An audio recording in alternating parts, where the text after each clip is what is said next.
Hello student, MS classes में आप सबका स्वागत है। आज हम लोग जो है कक्षा 10 एनसीईआरटी से जो साइंस का है उसके हम लोग महत्वपूर्ण प्रश्न को लिए हुए हैं। अभी तक हम लोगों ने बहुत सारे इसके प्रश्न किए हुए हैं। परीक्षा की दृष्टि से जो हम लोगों को महत्वपूर्ण लगा वो सब हम लोग सारे क्वेश्चन को कर रहे हैं।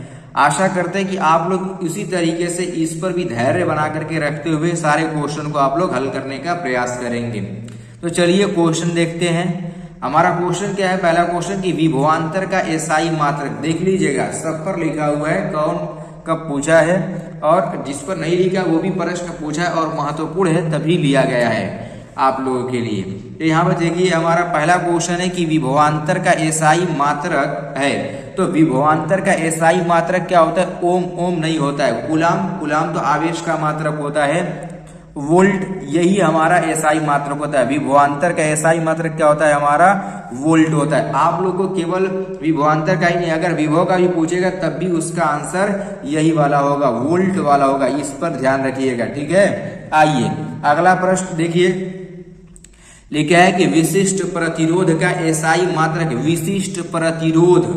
विशिष्ट प्रतिरोध के लिए फॉर्मूला क्या होता है? विशिष्ट प्रतिरोध का फॉर्मूला हमारा जो होता है वो रो बराबर हम लोग को जो मिलेगा वो आप लोगों को मिल जाएगा कि RA/L। ये विशिष्ट प्रतिरोध का फॉर्मूला होता है। अब देखिए ये प्रतिरोध का मात्रक क्या होता है? ओम, और ये क्षेत्रफल है मीटर स्क्वायर, ये भी मीटर। 1 मीटर से 1 मीटर स्क्वायर कट जाएगा, क्या बचेगा? ओम मीटर बच जाएगा। तो कौन सा ऑप्शन सही हो जाएगा? पहला वाला ऑप्शन आपको सही हो जाएगा।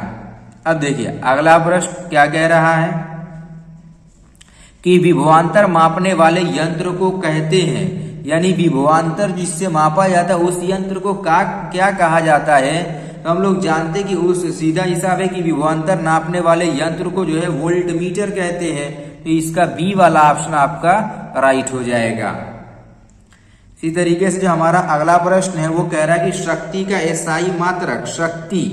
शक्ति क्या चीज होता है? शक्ति आप लोग पढ़े होंगे, P बराबर क्या पढ़े हैं? W के बटा में T। W क्या हमारा कार्य होता है, ये बटे में क्या T समय होता है। ये शक्ति का फॉर्मूला होता है। शक्ति को हम लोग किसमें नापते हैं? मात्रक क्या होता है? तो हम जानते हैं शक्ति का जो मात्रक होता है वो वाट होता है। क्या होता है? वाट होता है। इसके अलावा भी एक अन्य मात्रक भी इसके जो है हो सकते हैं, लेकिन यहाँ पर दिए गए क्वेश्चन के अनुसार जो हमारा आंसर होगा वो वाट होगा, क्योंकि पहला जो ऑप्शन आपको न्यूटन दिया है, हम जानते हैं कि न्यूटन बल का मात्रक होता है। वोल्ट अभी हम लोगों ने ऊपर पढ़ा कि ये तो विभव का मात्रक होता है या विभवांतर का मात्रक होता है, ये बिल्कुल सही नहीं हो सकता। जूल हम जानते हैं कि किए गए कार्य का मात्रक होता है। तो अब जो बचा है वही शक्ति का मात्रक हो जाएगा, यानी शक्ति का मात्रक हमारा क्या मिलेगा? वाट मिलेगा।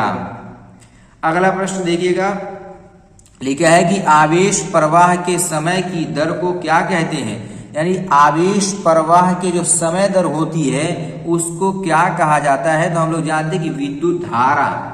आवेश प्रवाह की दर समय को हम लोग क्या कहते हैं? विद्युत धारा कहते हैं। I=Q/T पढ़े कि नहीं पढ़े हैं? I बराबर हम लोग पढ़े हैं कि Q के बटा में T। आवेश प्रवाह के समय दर को हम लोग क्या कहते हैं? विद्युत धारा कहते हैं। यानी पहला वाला ऑप्शन आपको राइट हो जाएगा, ये वाला। अब देखिए चलिए अगला प्रश्न देखिए, अगला प्रश्न क्या कह रहा है? अगला प्रश्न ये कह रहा है कि 1 कूलाम तुल्य है। 1 कूलाम किसके बराबर है? ये क्वेश्चन कह रहा है। तो अब जरा देखिए इसी फार्मूले से अगर हम लोग जो है यहाँ पर जो है देखिए Q बराबर अगर मैं IT कर दूं, Q बराबर IT, इसका मान अगर 1 कूलाम होगा, कब 1 कूलाम आएगा? जब हमारे धारा का मान 1 एम्पियर हो जाए और समय का मान 1 सेकेंड हो जाए, तब हम लोग कहेंगे कि इसका मान जो हमारा कितना होगा? 1 कूलाम होगा। Q बराबर हमारा क्या होता है? IT होता है कि नहीं होता है? तो यहाँ पर वही गया कि समय दर 1 कूलाम किसके बराबर है? तो हम लोग जानते हैं कि 1 एम्पियर सेकेंड के बराबर हो जाएगा। किसके बराबर हो जाएगा? 1 एम्पियर सेकेंड। क्यों ध्यान रखिएगा यहाँ पर Q बराबर IT होता है, जो 1 एम्पियर और 1 सेकेंड, तभी 1 कूलाम हो जाएगा। इसका कौन सा ऑप्शन सही हो जाएगा? बी वाला ऑप्शन आपको सही हो जाएगा। चलिए अगला प्रश्न क्या लिखा है? लिखा है कि किलोवाट घंटा मात्रक है। किलोवाट घंटा। किलोवाट घंटा किससे क्या चीज मापते? तो शक्ति का मात्रक किलोवाट घंटा नहीं हो सकता।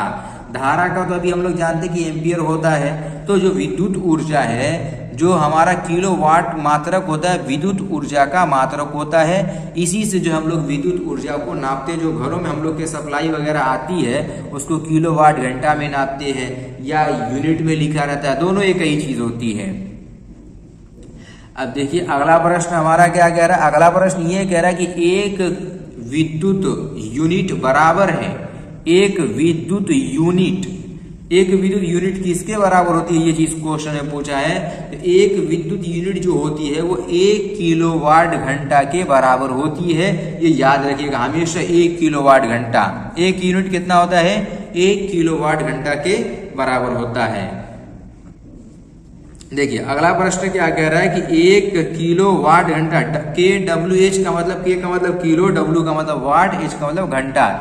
1 किलोवाट घंटा के अंदर क्या कितना जो हमारा जूल में अगर इसको कन्वर्ट करेंगे हम लोग जो है तो ये कितने जूल आएगा। तो ये याद रखिएगा हमेशा कि 1 किलोवाट घंटा जो होता है 3.6 × 10 की घात 6 जूल के बराबर होता है। कितना? 3.6 × 10 की घात 6 जूल के बराबर होगा हमारा। चलिए अगला प्रश्न देखिए, ये भी 2024 में पूछा था। लिखा है कि बिजली के बल्ब में जो तंतु होता है किसका होता है। बिजली का जो बल्ब होता है, जो पीला वाला आप देखें बल्ब जो जलता है, उसके अंदर जो फिलामेंट जो जल रहा होता है वह किसका होता है? टंगस्टन का, लोहे का, तांबे का या पीतल का। तो हम जानते हैं कि किसका होता है, टंगस्टन का वो लगा होता है, तांबे का नहीं लग सकता और लोहे का भी नहीं लगाते, वो टंगस्टन का लगता है। ये था हमारा क्वेश्चन नंबर 96 वाला। अब देखिए अगला प्रश्न हमारा क्या कह रहा है। अगला प्रश्न ये कह रहा है कि जिस विद्युत परिपथ में धारा एक ही दिशा में प्रवाहित होती है उसे क्या कहते हैं। एक ही दिशा में प्रवाहित होने का मतलब ये होता है कि जैसे ये हमारा जो होता है इस तरीके से आपको धारा ऐसे प्रवाहित होती है, तो इसको जो है डायरेक्ट करंट कहते हैं, जिसको हम लोग कहा जाता है दिष्ट धारा कहते हैं। ये होता है हमारा दिष्ट धारा। एक ही तरह जो ग्राफ प्राप्त होता है उसको दिष्ट धारा कहते हैं। अगर यही ग्राफ नीचे से भी ऐसे जाने लगेगा तो इस धारा को हम लोग प्रत्यावर्ती धारा कहने लगेंगे। तो इसका ऑप्शन कौन सा हो जाएगा, दिष्ट धारा, यानी पहला वाला ऑप्शन आपको सही मिलेगा। देखिए अगला वाला प्रश्न क्या कह रहा है। अगला प्रश्न ये कह रहा है किसी विद्युत बल्ब पर 440 वाट तथा 220 वोल्ट अंकित है, बल्ब के फिलामेंट का प्रतिरोध होगा। क्वेश्चन फिलामेंट के प्रतिरोध की गणना करने के लिए कह रहा है कि फिलामेंट का जो प्रतिरोध होगा वो क्या होगा। सबसे पहले क्वेश्चन के अंदर वाट लिखा का मतलब P दिया है, तो P का मान कितना हमारा 440 वाट, ठीक। और फिर उसके बाद लिखा हुआ है कि वोल्टेज दिया हुआ है, तो V का मान हमारा दिया कितना 220 वोल्ट दिया है। क्वेश्चन में क्या पूछा है, प्रतिरोध पूछा है। तो हम जानते हैं कि इसके लिए प्रतिरोध के लिए फॉर्मूला होता है कि R बराबर, यहाँ पर फॉर्मूला आप लोग पढ़ोगे V² के बटा में P होता है। चलिए मान रख देते हैं, V² का मान कितना है 220 है, तो यहाँ पर क्या हो जाएगा, गुणा में हो जाएगा 220 × 220 और P का मान कितना है यहाँ पर 440 है। अब देखो एक 0 से एक 0 हमारा कट जाएगा, 22 एक में 22, 22 दूना 44 हो जाएगा ना।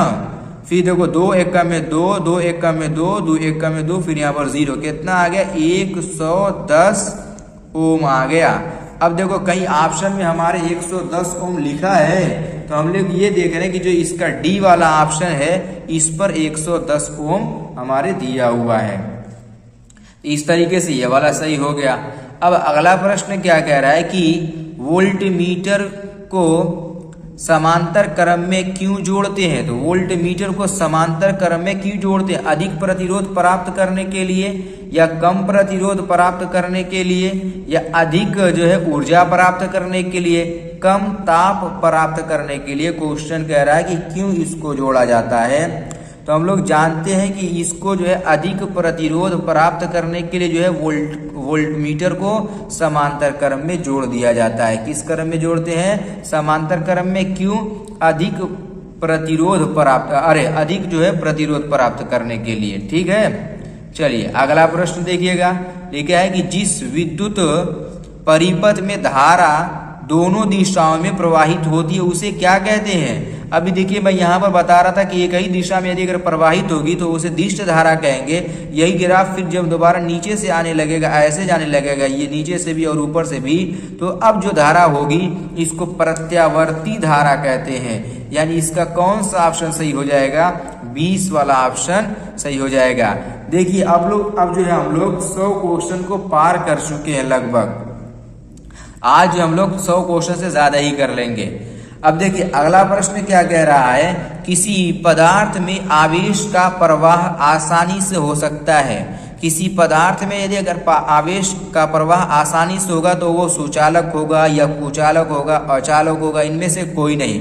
तो हम जानते हैं कि अचालक के अंदर तो धारा ही नहीं प्रवाहित होती है, और जो कुचालक होता है उसमें जो है पॉसिबल बहुत नामुमकिन होता है लगभग। अब फिर यहाँ पे देखो सुचालक के अंदर जो है हम लोग क्या करते हैं, सुचालक जो होता है हमारा उसके अंदर आसानी से धारा का प्रवाह हो जाता है।